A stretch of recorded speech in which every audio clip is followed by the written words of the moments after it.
Assalamualaikum warahmatullahi wabarakatuh.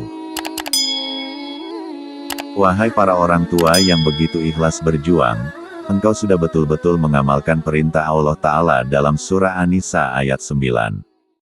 Dan hendaklah takut kepada Allah orang-orang yang seandainya meninggalkan di belakang mereka anak-anak yang lemah, yang mereka khawatir terhadap mereka. Oleh sebab itu hendaklah mereka bertakwa kepada Allah dan hendaklah mereka mengucapkan perkataan yang benar. Memondokkan anak adalah ikhtiar kita membangun generasi yang kuat, agar peringatan Allah itu tidak terjadi pada keturunan kita.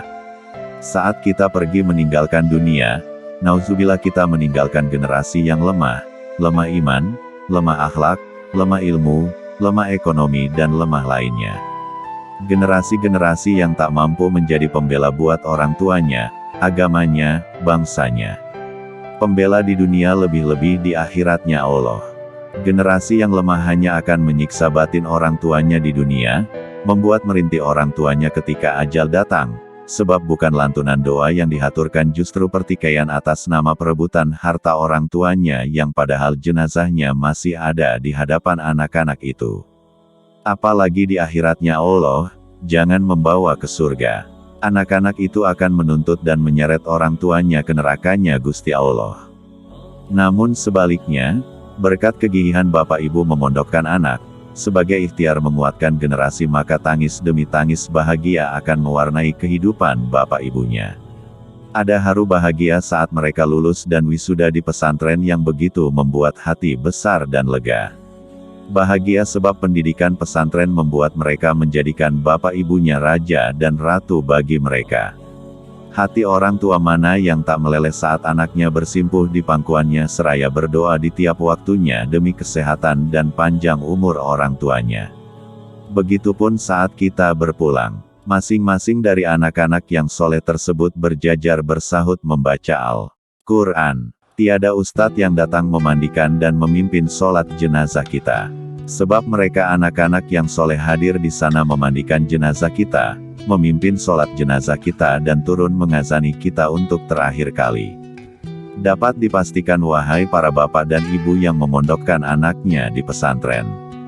Itulah hari terbaik dan paling membahagiakan untuk kita sebagai orang tua. Sebab anak-anak kita hadir jadi pembela kita. Apalagi kelak di hadapan Allah Ta'ala. Merekalah yang akan membela kita, memperjuangkan kita di hadapan Allah Ta'ala sehingga termasuklah kita orang-orang yang yaitu surga, ADN yang mereka masuk ke dalamnya bersama-sama dengan orang-orang yang saleh dari bapak-bapaknya, istri-istrinya dan anak cucunya, sedang malaikat-malaikat masuk ke tempat-tempat mereka dari semua pintu. Mudah-mudahan Allah jadikan putra-putri kita sebagai penyejuk mata hati kita di dunia lebih-lebih akhiratnya Allah Ta'ala. Saya tutup pesan ini dengan sebuah kisah. Pernah mendengar cerita dari seorang kiai, bahwa di surga ada sebuah majelis para anbiya, aulia dan ulama serta solihin. Tiba-tiba obrolan santai di majelis tersebut dikagetkan dengan seorang penghuni surga yang tampak beterbangan dari satu gedung ke gedung lain, dari satu tempat ke tempat lain dengan wajah yang begitu bercahaya. Padanya terdapat sepasang sayap yang indah tersusun dari batu-batu yakut dan permata, yang membuat ia mampu beterbangan kemana saja ia suka. Ketika turun para anbiya, aulia dan ulama bertanya, "Siapakah gerangan Anda? Apakah Anda orang solih, atau syuhada atau ahli ibadah sehingga Allah berikan derajat yang begitu tinggi?" Kemudian fulan ini menjawab, "Wahai kekasih-kekasih Allah, aku bukanlah ahli ibadah, bukan juga pejuang agama Allah. Yang kulakukan waktu di dunia hanya satu. Sebagai amaliyahku yang membuat aku mendapat derajat demikian. Aku titipkan anakku belajar agama di pondok pesantren, di tempat para ahli ilmu yang dekat dengan Allah. Kemudian Allah ridho dan Allah jadikan anak-anakku anak yang soleh dan Allah berikan padaku derajat demikian tinggi. Sebab itu wahai para kekasih Allah, semoga kita semua jauhkan dari siksa neraka dan anak-anak kita selalu diberikan petunjuk olehnya, amin ya robbal alamin." Bismillahirrohmanirrohim. Allahumma salli ala sayyidina Muhammadin wa ali sayyidina Muhammad. Allahumma akhrini min zulumatil wahmi wa akrimni binuril fahmi. Allahumma ftah alaina abwaba rahmatika Wansyur, alaina hasaina, ulumi kabirahmatika ya arhamar rahimin. Dengan asma Allah yang Maha Pengasih dan Maha Penyayang. Ya Allah, sampaikan sholawat kepada Rasulullah dan keluarganya. Ya Allah, kami bermohon, keluarkanlah putra-putri kami dari gelapnya kebingungan dan muliakan ia dengan cahaya pemahaman-Mu. Ya Allah, bukakan kepada kami pintu-pintu rahmat-Mu, dan curahkan kepada kami khazanah-khazanah ilmu-Mu dengan rahmat-Mu wahai yang Maha Pengasih dari segala yang mengasihi.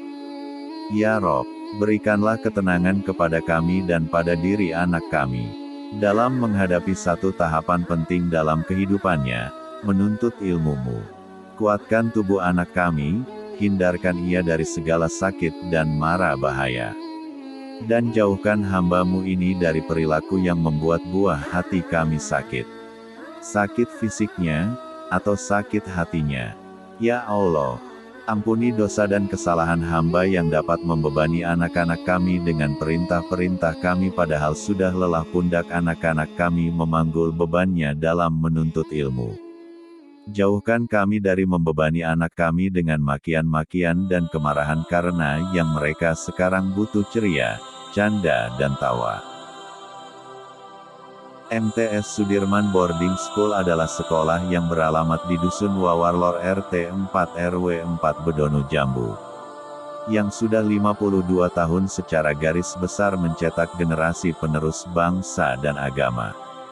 Terlahir atas keprihatinan para pejuang dan tokoh-tokoh NU waktu itu, semoga dengan adanya MTS Sudirman Boarding School para generasi penerus bangsa dapat memahami akhlak dan budi pekerti yang baik seperti sunnah Rasulullah Shallallahu Alaihi Wasallam.